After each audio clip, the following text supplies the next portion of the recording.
What is happening, y'all? Cowboy here, and welcome to my hybrid caster build, the Pursuer.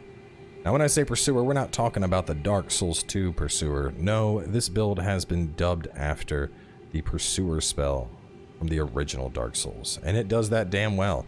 We have a lot of spells that are literally designed to track in on our targets with just absolutely ridiculous amounts of chase. Quite literally, this is a build designed to pursue the target until they're dead. Now, this is something that is going to do fantastic in PvE. It's really going to excel in co-op, especially if you get invaded, because you are going to be able to do an astounding amount of support. You're putting out so much stuff on the field that people basically just have to panic roll.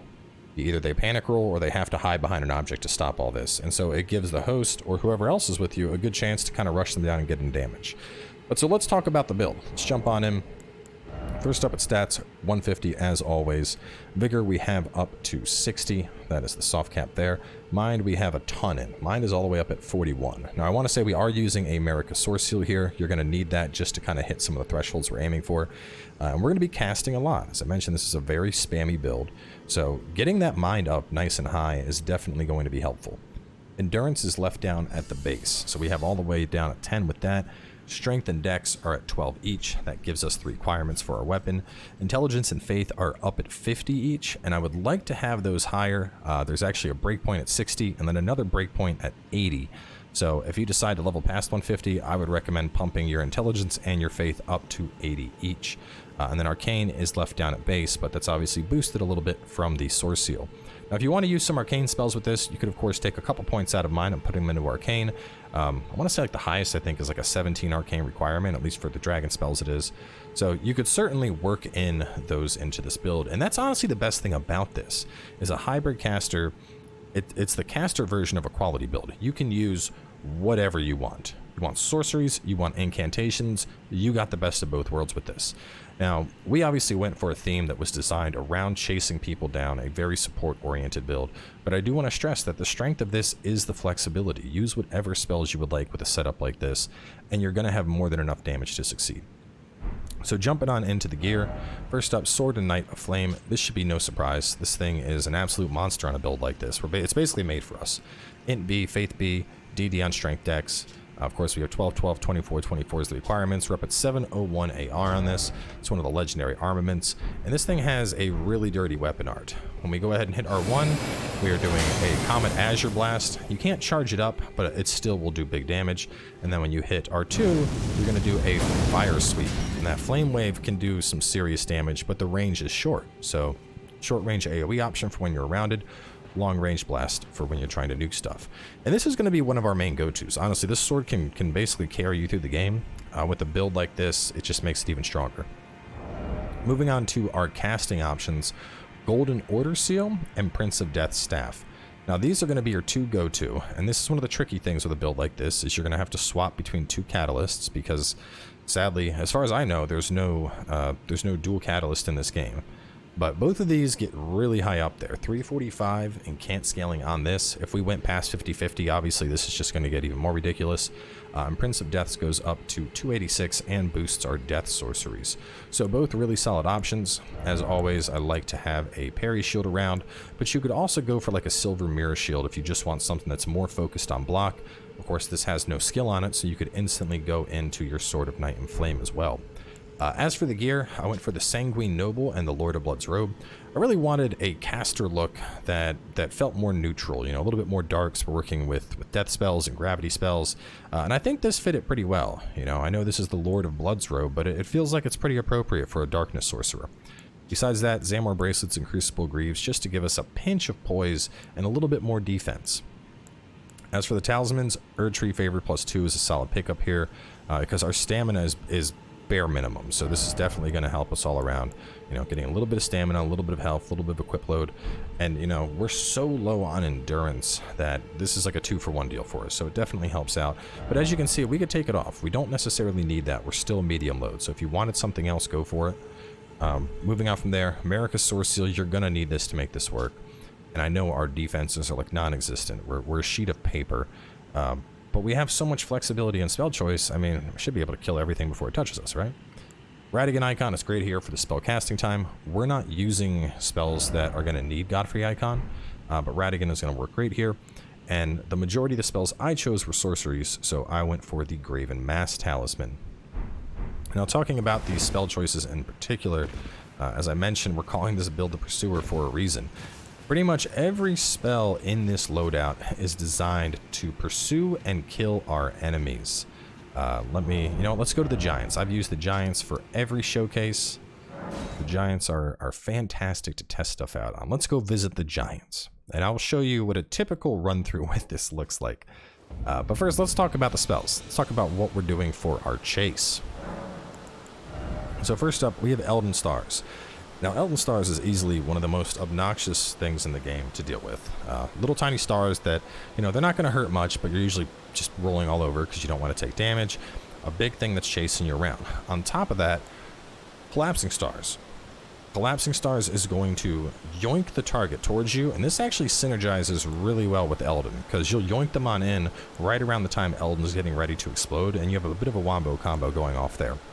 We have Rock Sling, and this is more for PvE progression. It just gives us a really solid physical damage option with this build that can poise break. Ancient Death Rancor, this is going to be one of our main go-tos. This one does have charge potential, and this will hurt a lot. Really good tracking on this, pretty deadly. Unfortunately, it doesn't seem to get the Frostbite proc that the Ghost Flame from the Deathbirds have, which is a little bit disappointing, but definitely a solid spell. Very spammable, and as you can see, it's 24 FP cost, so it's not super high. It's definitely higher than something like Rock Sling, but not too high. Moving on from there, Stars of Ruin, strictly PvP, but it's honestly like the best chase spell in the game. You gotta have it. Loretta's Mastery to give us our tracking option. You could go for the regular Loretta's as well, which is a good snipe, but since this is all about pursuit, I wanted to swap it up to Mastery. Carrion Phalanx is just kind of a minor threat. I like to put this up because I'm sitting back and spamming casts. This just makes people a little more hesitant to approach me. Not all of them, but some of them. And then, of course, we have an Adula's Moonblade in the back pocket so that if they do approach and they dodge the Carrion, we might be able to swap out and hit him with the Moonblade. Now, obviously, I gotta reinforce it again. We can use pretty much anything. I mean, something like this is gonna need 60 int, so we can't rock that. But any of these spells you could work into this build. So if you needed a safety net for people that are gonna approach you, I mean, you could slap, where'd she go? Where'd she go? Right there, Wrath of Gold. Wrath of Gold is fantastic. It's fast, comes out, knocks people on their ass. Use that. Now, in particular, let's talk about some of the other dual scaling spells, because unfortunately, a lot of them are really disappointing. And I mean, I tested all this stuff out. I was really hoping to work it into the build. Tibia summons, unfortunately, if your target moves even like a foot, this whiffs. It summons up 3 different skeletons, and they go boom, boom, boom with 3 hits. But if the target moves, they all whiff. Fia's Mist, only useful in PvP, and even then, it didn't feel like a threat when we were using it. I tested this with a bunch of different friends, people on stream. Most people said they might get up to half, and that was like if they were trying to fight me in the mist. So unfortunately, we had to drop that. Explosive Ghost Flame can do some serious damage. It'll last a lot. It'll put out an AoE on the field, and this one actually can cause the Frostbite proc. The problem is when you cast this, it leaves you exposed for like 5 seconds. So basically, you cast this, and if whatever you did it on didn't die, you're going to get slapped in the face. So it's not worth using. Rancor Call, this is literally just a slightly weaker version of what we're already using. What I also want to point out here is that the mana cost on this is going to be cheaper, 14 compared to 24. But one of the big things is Ancient Death Rancor will actually do small explosions when it connects. And I found that is very, very effective for staggering targets. Whereas Rancor Call, I had to hit like 6 or 7 tasks to get the same exact stagger. So, I mean, it's nice if you need a cheap option, but Ancient Death is just going to be a flat-out upgrade. I would completely just recommend dropping that and going with the other. Moving on from here, Briars of Sin and Briars of Punishment. Now, these are a little bit goofy. This one we cast repeatedly, and it's going to create thorns that expand outward from us. It can hit really hard. It can easily go over 1,000 damage. The problem is you're hurting yourself when you're doing it, and you're locked in place. So anyone with half a brain is just going to slap you in the face with a spell or a weapon art, or whatever the case is, and you're just going to die. Briars of Sin, on the other hand, is actually a lot of fun. This is going to send thorns that run along the ground and hit a target. The damage isn't too bad, but unfortunately it doesn't have tracking as high as I would like, and I felt there were just better options for the build. If you're going to work in Arcane, Oracle Bubbles, and stuff like Great Ocular Bubble, these are, I've mentioned it before, but these are super hard hitting, so you could certainly include those. Now going on over into the incantations, this is where things get disappointing. Triple Rings of Light is complete garbage. Radigan Rings of Light can hit hard, but nothing's going to stand still long enough for you to cast it. There's a couple others like Discus of Light, also garbage. Like honestly, all of these incantations, the Golden Order Fundamentalist incantations, they're just straight garbage can, man. They're not good. They're not good at all. But besides that, like I said, we do have the requirements here. So if you were to go up to 17 Arcane, you could work in all the dragon spells if you wanted those. You could work in heals if you wanted those, or buffs, or the crucible stuff. And that's what's nice about this, is it's the flexibility. But let's show you a quick potential, just to show like, all right, this is what the spam with this looks like. Of course, absolutely gonna want Cerulean Hidden Tier with this. But we're gonna do one spam opener, and then after that, we're gonna jump in and kind of show you some PvP, show you how this functions as a support build.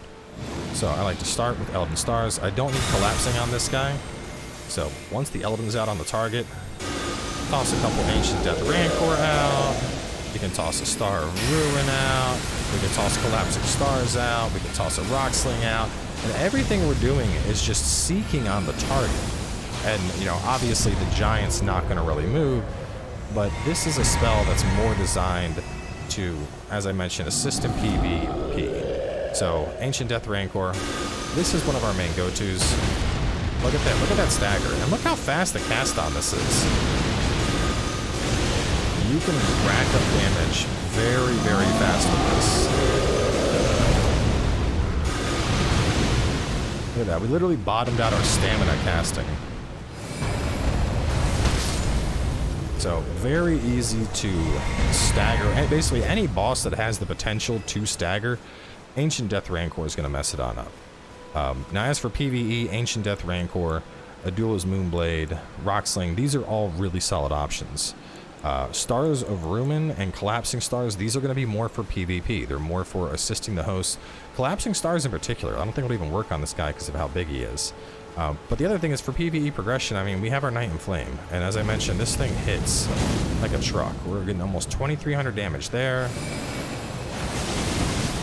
2,700 damage there. Like, we have options, and we can kill. And of course, you know, throw out Adula's Moonblade, why not? That'll do work too. So, either way, let's show you what this thing can do. This is, like I said, in co-op, this thing is a blast, because someone invades you, and you're like, welcome to Dodge City, baby. Oh, there's our invader.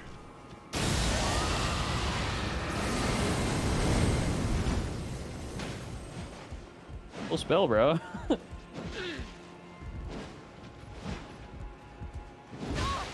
Ooh. You pulled him away from it.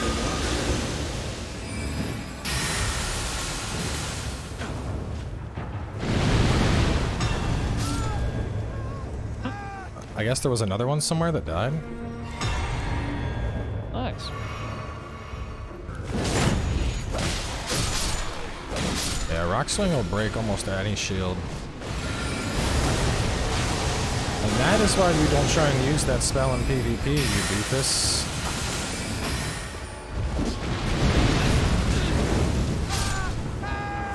Isn't that the same guy that we just killed? Yep.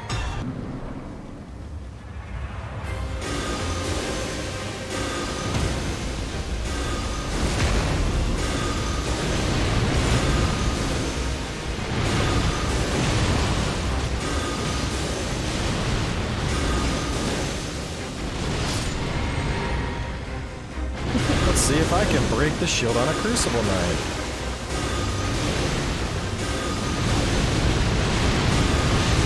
The explosion for the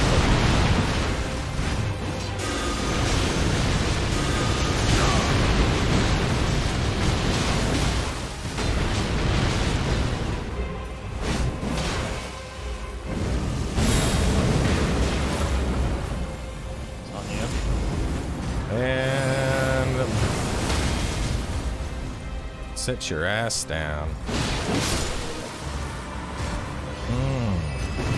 Yeah. Yeah, feeling good about that. Hang on, I gotta kill some of these fucking things for us. These are getting real annoying.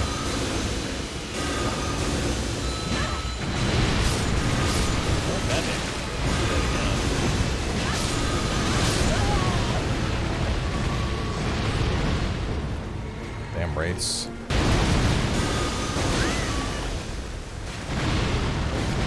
I've never seen that before. Get off that tree. What the hell? Oh. Do it again.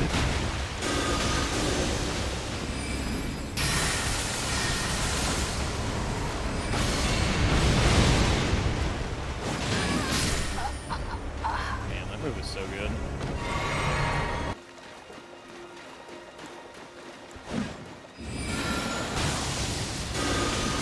Come and play. Come over here.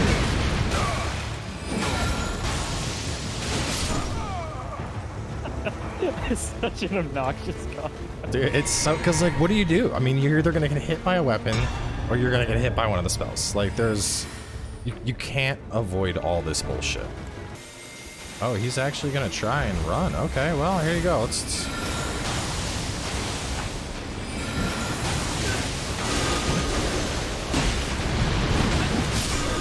Oh, damn. Hang on, ducks. Gotta focus on Moonveil first.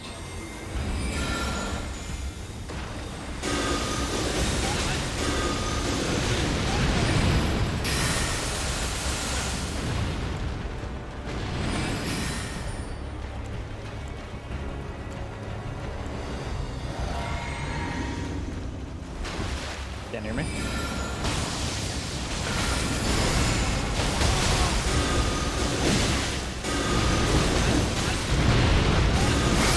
Moonveil.